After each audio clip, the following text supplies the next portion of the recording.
किस तरह की 10 साल के पहले हमारी इकोनॉमी थी और 10 साल के दौरान इकोनॉमी का जो परिप्रेक्ष्य है, हम पहले 10 साल के पहले हमारी इकोनॉमी जो है एक वुंडेड इकोनॉमी मानी जाती थी और आज मोदी जी के नेतृत्व में भारत जो है इकोनॉमी के मामले में एक ग्लोबल पावर हुआ है। एक हमारे पहले यह था कि हम फ्रेजाइल 5 जो सबसे कमजोर है विश्व में, 10 साल के पहले हमारी गिनती सबसे कमजोर 5 में मानी जाती थी। आज हमारी गिनती हम विश्व में 5वीं लार्जेस्ट इकोनॉमी है और आने वाले टाइम में अमेरिका और चीन के बाद में भारत का नाम होगा। ये मोदी जी के नेतृत्व में पिछले 10 सालों में काम हुआ है। अगर हम यूपीए के टाइम देखें, हमारे मित्र कांग्रेस के अभी ये बात कर रहे थे बड़ी बड़ी कि ये होना चाहिए वो होना चाहिए। चलो, आपको मोदी जी पे विश्वास है इसीलिए आप कहते हैं ये होना चाहिए, लेकिन मैं ये बता दूं, आपने 10 सालों के पहले 2014 तक आपका जो जीडीपी ग्रोथ है वो मात्र आपका 4.7% था और आपका इन्फ्लेशन जो आप हमेशा बात करते हैं महंगाई की, वो आपका डबल डिजिट था। 10.92% आपका जो है वो महंगाई थी और आपका फिस्कल डिफिसिट जो कि इतना कभी नहीं रहता है, उसमें यूपीए के टाइम में 5.8% था और कैट जो ब्लीडिंग जो कर रही थी कैट तो उसमें 4.8% और करीब 6,80,000 करोड़ के प्रोजेक्ट थे वो रुके हुए थे। तो ये हाल इकोनॉमी का 10 साल के पहले था। और जहाँ तक, क्योंकि आप पूरे के पूरे देश की अर्थव्यवस्था का ध्यान नहीं रखे, आप भ्रष्टाचार में डूबे रहे, चाहे 2G स्कैम हो उसमें 1,76,000 करोड़ का घोटाला था और चाहे कोल स्कैम हो उसमें 1,86,000 करोड़ का घोटाला था, चाहे कॉमनवेल्थ गेम से लगा के आदर्श चेन का करप्शन हो, हर तरह के जो हैं उसमें करप्शन में डूबे थे, इसलिए अर्थव्यवस्था का आपने ध्यान नहीं रखा। और अगर हम देखें तो पूरा जो है transform growth story into scam story. सभापति महोदय, ट्रांसफॉर्मेशन ऑफ गवर्नेंस की हम बात करें, इकोनॉमिक रिनाइसेंस की बात करें, तो जीडीपी ग्रोथ जो है वो 8.2% होकर के one of the fastest growing economy है भारत की। और हमारा इन्फ्लेशन जो है उनका 11 पॉइंट के पास था, ये इन्फ्लेशन जो है वो 5.4% पे रोक रखा है। और फॉरेक्स रिजर्व, पहली बार ऐसा हो रहा है, कितना forex reserve all time high जो कि करीब 658.2 बिलियन डॉलर का फॉरेक्स रिजर्व है।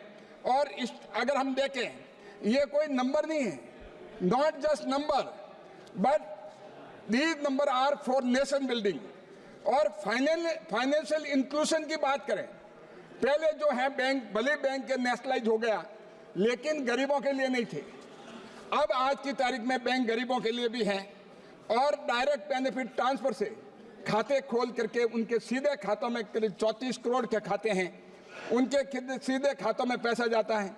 ये माना जाता था, राजीव गांधी खुद दुखी थे, मानते थे कि मेरे टाइम में मैं 1 रुपया बेचता हूँ और 15 पैसे पहुँचते हैं, ये उनके खुद का एडमिशन है। लेकिन आज मोदी जी 1 रुपया बेचते हैं तो 1 रुपया भी उनके खातों में पहुँचता है, किसी तरह का लीकेज नहीं होता है। और टैक्स रिटर्न की बात करें, पहले जो है एक टेरर था, आज विलिंगली जो लोग हैं वो टैक्स रिजीम में आना चाहते हैं। पहले 3.8 करोड़ टैक्स फाइल होती थे, अब 6.86 करोड़ हो गए। और जनधन अकाउंट जो करीब 48 करोड़, ये अपने आप में बहुत बड़ी बात है। तो हमारा जो है, हम जो है एक पहले उनका स्लोगन थे, उनके नारे थे, हम नारों से हटकर करके सॉल्यूशन की तरफ विश्वास करते हैं। मोदी जी ने नारों से दूर होके निराकरण कैसे हो, सॉल्यूशन कैसे हो। जहां तक इंफ्रास्ट्रक्चर और डेवलपमेंट की बात है, फिजिकल इंफ्रास्ट्रक्चर में हम देखें एयरपोर्ट जहां 74 थे अब 149 है। प्रधानमंत्री ग्राम सड़क योजना 7,63,000 किलोमीटर। और मैं मेरी लोकसभा की बात करूं, मैं धन्यवाद देता हूं मोदी जी को कि करीब 550 करोड़ के जो प्रधानमंत्री ग्राम सड़क योजना बनी, एक कीर्तिमान स्थापित हुआ है। और रेलवेज की जहां बात है, 95% ब्रॉड गेज जो है वो इलेक्ट्रिफिकेशन हो चुका है। ये अपने आप में बहुत बड़ी बात है। और रूरल हाउस जो यूपीए के टाइम में 2014 के पहले 7 से 8 लाख जो हैं प्रति वर्ष बनते थे, अब जो है प्रधानमंत्री आवास योजना जो है करीब 45 लाख का 7 लाख थे, अब 45 लाख प्रति वर्ष। और सोशल इंफ्रास्ट्रक्चर की बात करें, रूरल सैनिटेशन जहां 39% था यूपीए के टाइम में 10 साल पहले, अब 97%।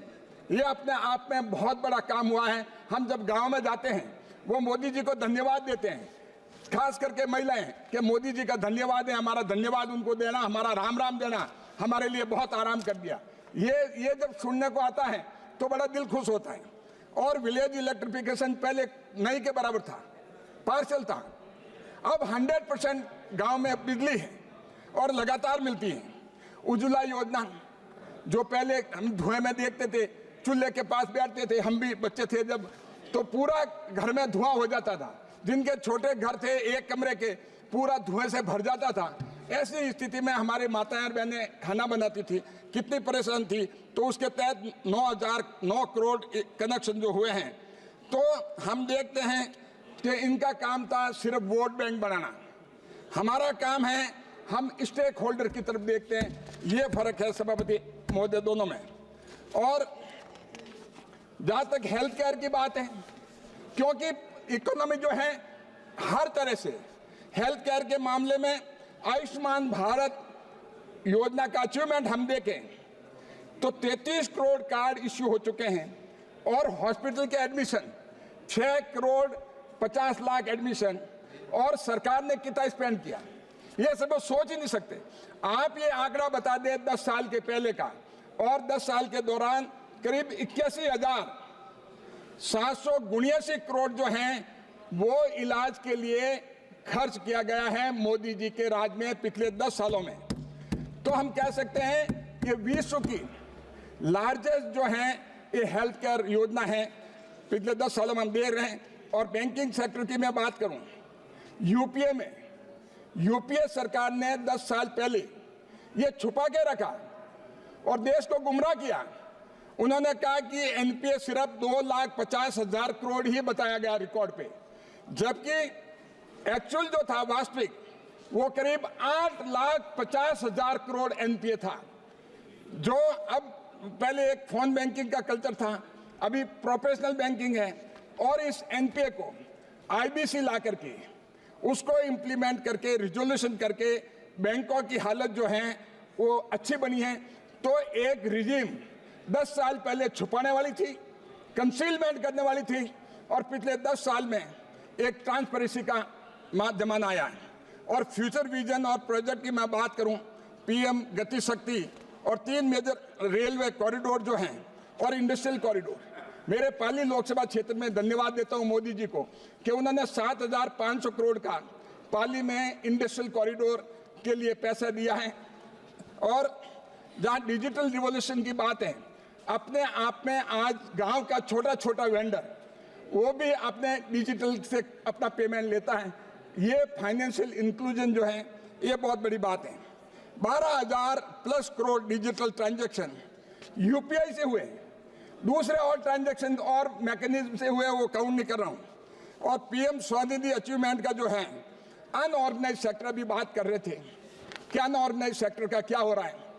अनऑर्गेनाइज सेक्टर में करीब 78 लाख स्ट्रीट वेंडर जो है जो उनको ऑर्गेनाइज सेक्टर में लाने का प्रयास किया जा रहा है। और 2,30,000 थर्ड टाइम क्रेडिट ले चुके हैं, उनकी क्रेडिट हिस्ट्री लगातार अच्छी हो रही है। और 11,000 करोड़ जो है कोलेटरल फ्री लोन दिया गया है। और पॉवर्टी एलिवेशन की बात करें, 25 करोड़ लोगों को जो गरीबी से ऊपर बाहर निकाला गया है। 80 crore receiving free food grains, अभी मनीष जी बात कर रहे हैं कि 140 करोड़ देशवासियों को क्यों नहीं देते। मुझे लगता नहीं कि मंजी जी खुद भी ये फ्री राशन लेंगे। तो ये चीज़ कहना बहुत आसान है। और 34 लाख करोड़ जो हैं आज तक डीबीटी से ट्रांसफर हुए। सभापति महोदय, 34 लाख करोड़ रुपया अगर राजीव गांधी जी की माने कि 15% पहुंचते थे, 85% लीकेज हो जाता था। अगर ये 34 लाख करोड़ उसमें से अगर लीकेज होता तो मुझे लगता है 25 लाख करोड़ तो लीकेज हो जाता, गरीबों के पास कुछ नहीं पहुंचता। ये स्थिति थी आज से 10 साल पहले। और जिस हिसाब से अभी जो मैं बताना चाहूँगा कि बजट अभी सप्लीमेंट्री डिमांड में पीएम किसान के लिए जो अनाउंस किया है मेन अलोकेशन करीब 3,132 करोड़ का, और शेड्यूल कास्ट के लिए सब प्लान के लिए 196 करोड़, ट्राइबल सब प्लान के लिए 127 करोड़, ये पहली बार हो रहा है। Total additional commitment 3,500 crore. और हमारे अभी कांग्रेस के साथी कह रहे थे कि भाई किसको बजट को जो है किसानों को क्या मिल रहा है। सभापति महोदय, मैं बताना चाहूंगा कि 20,000 करोड़ का बजट हुआ करता था यूपीए के टाइम में किसानों के लिए, और मोदी जी के टाइम में जो अभी 2024-25 का बजट है किसानों के लिए 1,50,000 करोड़। ये डिफरेंस है। आंकड़ों पे बात नहीं करेंगे, ये ऐसे ही बात करना चाहेंगे। तो इतना बड़ा डिफरेंस है। और उसका इम्पैक्ट क्या है? हमेशा इसका सबसे बड़ा इम्पैक्ट हुआ है